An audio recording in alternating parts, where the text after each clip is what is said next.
said people were relatively healthy. How is your health going into Saturday? Yep, going really well.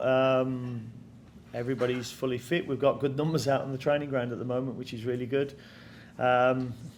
People itching to get back, people playing to get into the team, people playing to stay in the team. So yeah, the training sessions have been really good, and just bringing in some new players as well always lifts the tempo of the training sessions and the quality. So yeah, it's been good. Nathan's toe is fine. Nathan's toe is fine. Yeah, he's back in and trained all week with us so far. In terms of from a housekeeping aspect, I know Pep probably won't feature this weekend. How soon do you expect him? And as far as Idan and Jamie, when do you feel like those guys might be able to feature? So Pep, I'm hopeful that he'll be ready for Atlanta next week. Idan will play on Sunday for the Legacy, so we can get some minutes into his legs. I think they play Red Bull away. And Jamie, I think, will be ready for the game after the international window, which is Montreal away. Yeah, so he'll miss the first two, but he'll be ready for that. And him out the three will probably need the extra training time, because his league shut down end of May, I think mid-May. So, but he's looked okay on the training ground, which is good. He's talked about you as being kind of a father figure to him in terms of his time at Walsall and your time as kind of your first experience as a head coach. What's it mean to bring a player like that back? Yeah, I know. He's somebody who I've spoke to throughout his career. Helped him as a 16-year-old lad. He got his first professional contract, and it's nice to see somebody who you've played a small part in, give him a pathway, and have the career that he's had. But he came over to watch the game against Miami, and was really impressed with what he saw. He liked it, and I think he's turned down a number of offers from championship teams in the EFL to come here and have something different. And I'm really pleased because he's got a really good football brain. He's one of them players who, in this room, the learning zone, he'll speak up because he's got an opinion, and I like players who've got an opinion and will air views and ask questions. And I always felt we would work again together. So it's nice to have him here. How important were these last 3.5 weeks to get Carroll, Liel, and Kerwin kind of all on the same page in the front line? Yeah, really important. But I think you've got to include Patrick, Brandon, and Tavares in that as well. There's three players who've been knocking on the door. Over the last few weeks, Tavares has come in when players have been out, and he scored against Cincy, I think it was, and then he scored a goal against Austin. So he's in a rich vein of form. So I've said right from the start that I want competition for places, and I think we've got that now. In terms of Red Bulls, you kind of know what they're going to bring to the table. It's it's easy to kind of know what you're looking at from that perspective. Does that make it easier off of a layoff to kind of play a team like this where you kind of know what you're going into going in? I suppose so. In terms of the way they play, they're not going to change too much in terms of the way they play, but I've always said that 85% of what we do is about us rather than the opposition. We'll tweak a few things in terms of our build-up or how we're going to create at times, but it's only tweaks rather than anything. And sometimes without the ball, how we would go and press might be another tweak because of the opposition you're playing, but 85% of it is about us. I know Tim took some time off after Copa America. Is he back to kind of full fitness? Do you expect him potentially from the start? Yeah, Tim's back to full fitness.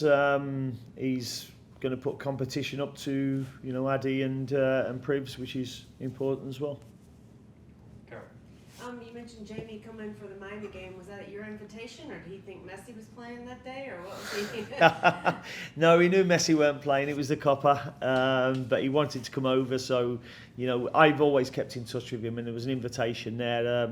I think my wife's more excited of Jamie coming because she's loved him as a kid when he was working under me as I was under 18 coach at the time at Walsall, and then became the first team coach as well, and ended up selling him for £1 million, I think it was, to Nottingham Forest. So yeah, I had 4 or 5 really good years with him.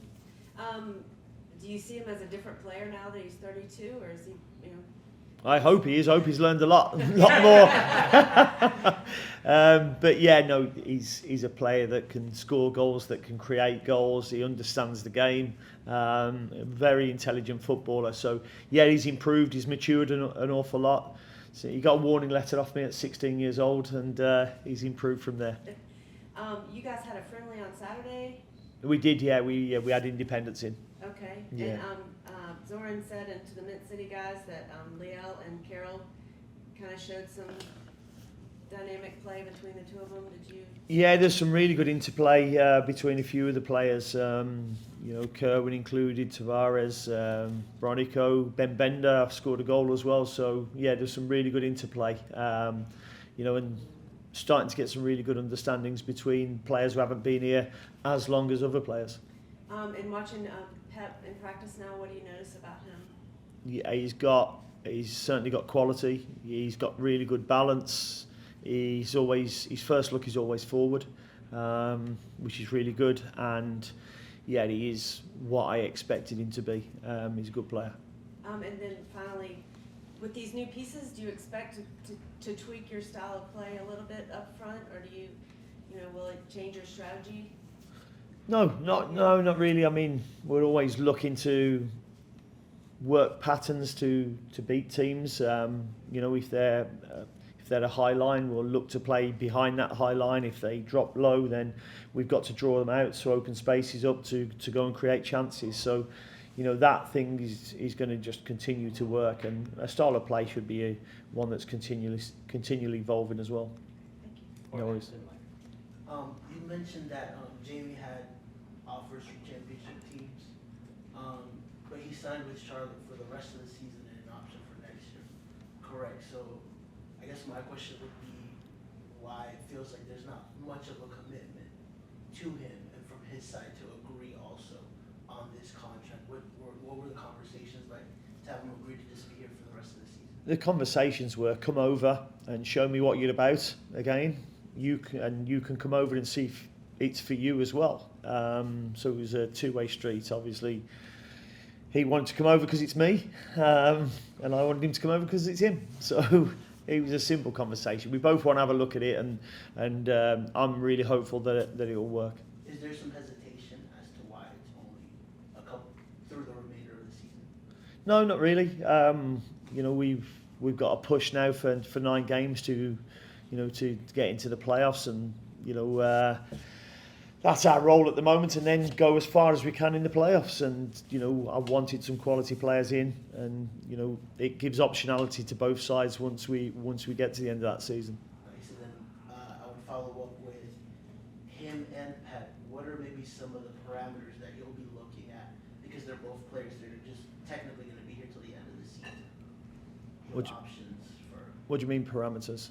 Like, is there a certain goal? Is there assist? What are you looking from them as players that may convince you to exercise those options? Number one, how they settle in, how they adapt to the culture and the environment, the standards they bring to training, to this room when we're reviewing or when we're looking at the opposition and looking at our style of play, but then also the quality of what they bring onto the pitch as well. Doesn't necessarily have to be assists and goals, but the quality of their play are going to be the things that tell us about them. Cheers, thank you. Mike. Dean, you talked about the 3-week break and the guys didn't let up in training. You were very pleased with what you saw. The additions of the new players that you kind of talked about today.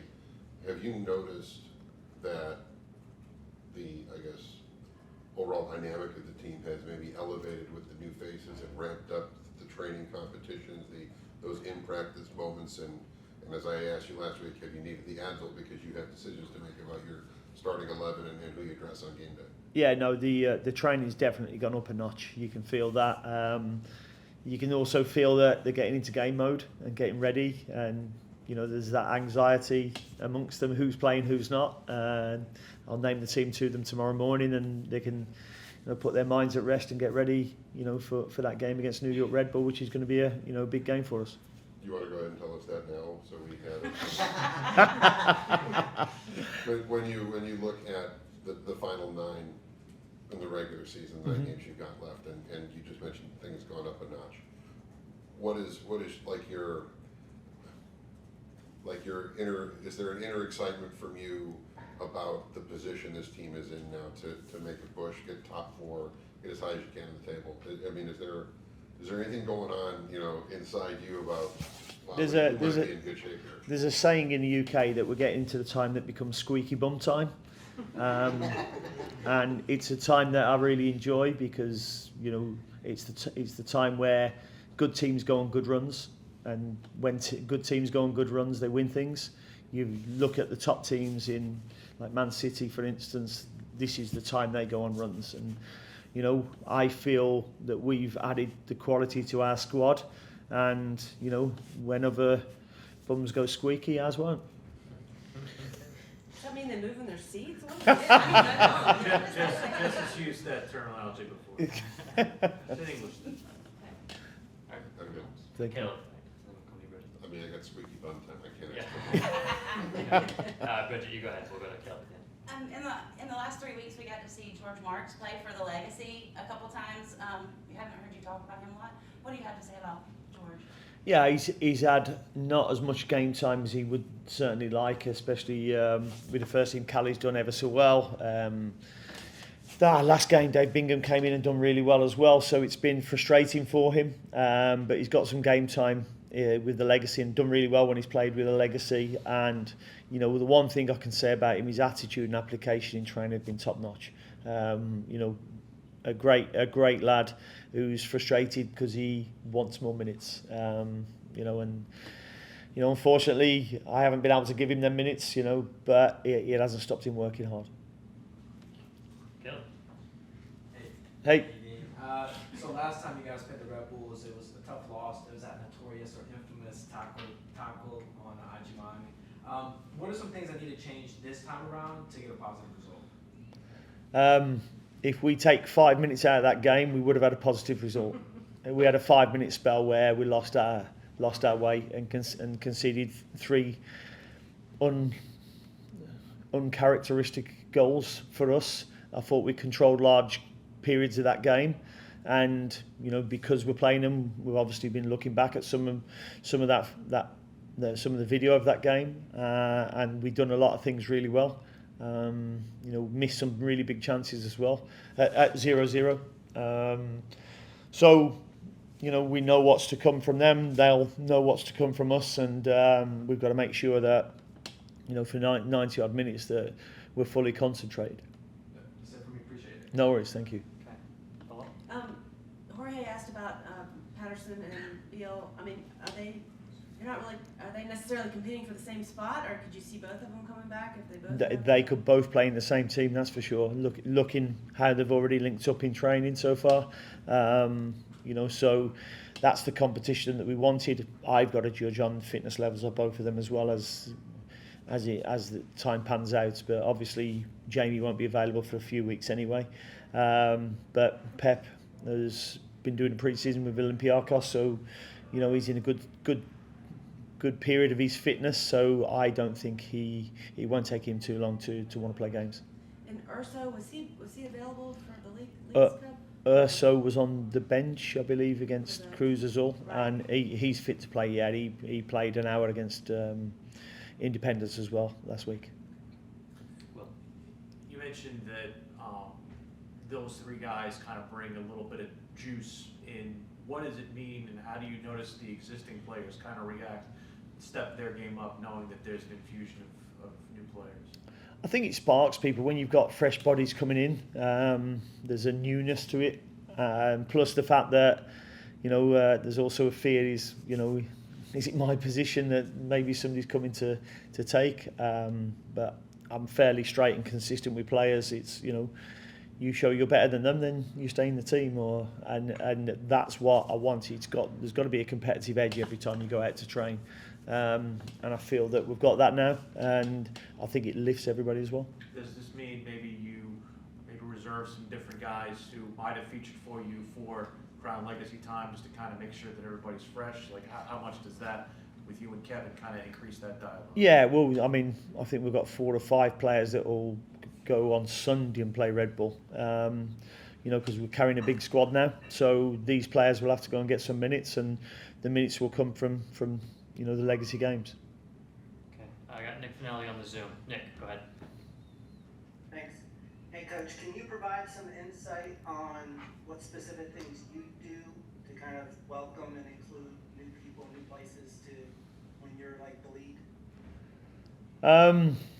There's probably nothing specific. You know, take me as you do. They'll come in and I'll offer them a cup of tea. Not many of them will drink tea. You know, Pep came with his madre and padre yesterday, and it was very nice to see them. And I think it's important that you know get to know the families of the people, and they can see that they're handing their son or a family member to a good place. And as I said, the important thing for me is the culture and the environment that we've set here, and that people can come and feel welcomed into it.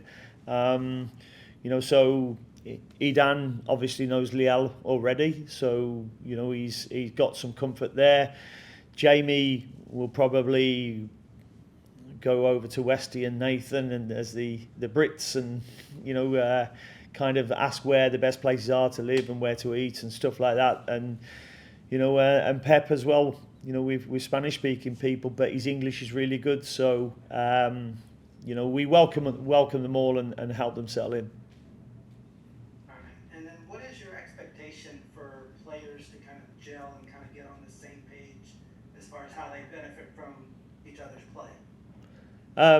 Well, timeline is they haven't got much time because, you know, for Pep, it's 8 games plus playoffs. It's Jamie Patterson, it's 7 games plus playoffs. So they haven't got time. They've got to hit the ground running, and they know that. And the qualities that they bring, I know they can do that. All right, last question.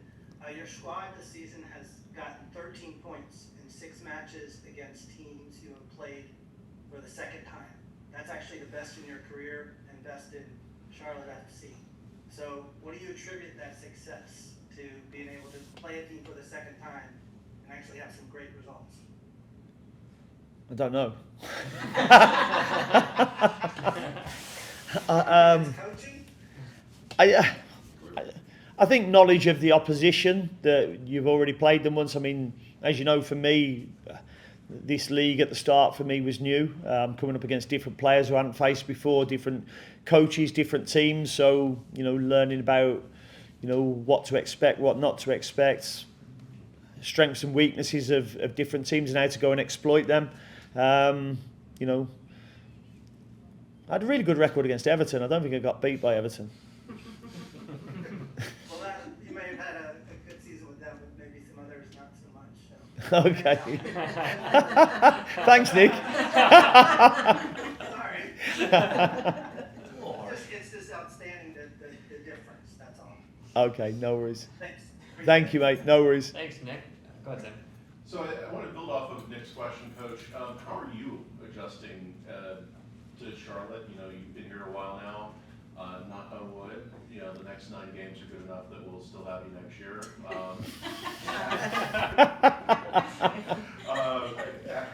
How's the adjustment going? What are you finding that you like about Charlotte?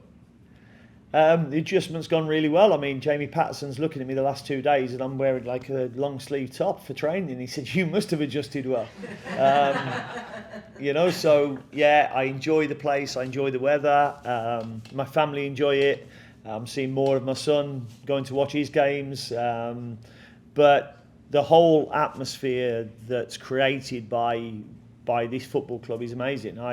I'm walking around and people are saying thank you about, you know, the team and the excitement about the team and the atmosphere here as well. So, you know, it's, as I've said many times, it's a club that's only 2.5 years old in terms of playing. So it's been doing a lot of growing, and with my experience, you know, I can help in certain areas with my input on, you know, standards that we should have, and, you know, some processes that we can put in place as well. So it's nice to kind of, play a part in a club that's growing. And is there anything you're missing most about the UK? I'm certainly not missing. I'm just watching the cricket, but it's just been rained off again. So I'm not missing the weather. Listen, family. My mum came over for a couple of weeks during the Leagues Cup. She came to the Philadelphia game, which hurt her eyes, and but then she saw the Cruz Azul game, and she's really enjoyed it, and can't wait to come back. But 2 weeks was enough. And then finally, It's like when you've lived away from home for a while, you love your mum and you love having her, but there's a certain time when it's like, yeah, come on now. Wait till they move next to you. we'll just say that was on background. She knows. My final one for you is, it's been a while since we've talked, and there has been a lot of roster movement. Do you think the team is done, or are there any more rabbits in the hat?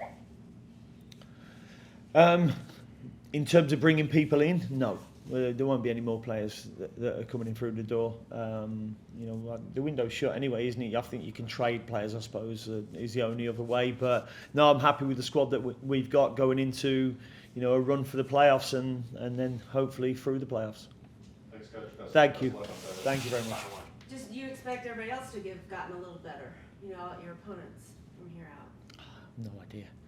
Okay. I've never worried about the opposition. I'm not in control of that, so I always just worry about ourselves. We're what we can control, so I think it's always important of just concentrating on that. We don't know what happens at other clubs, so I never try and speculate. Sweet. All right, wrap up. Thanks, everyone. Brilliant. Thank you.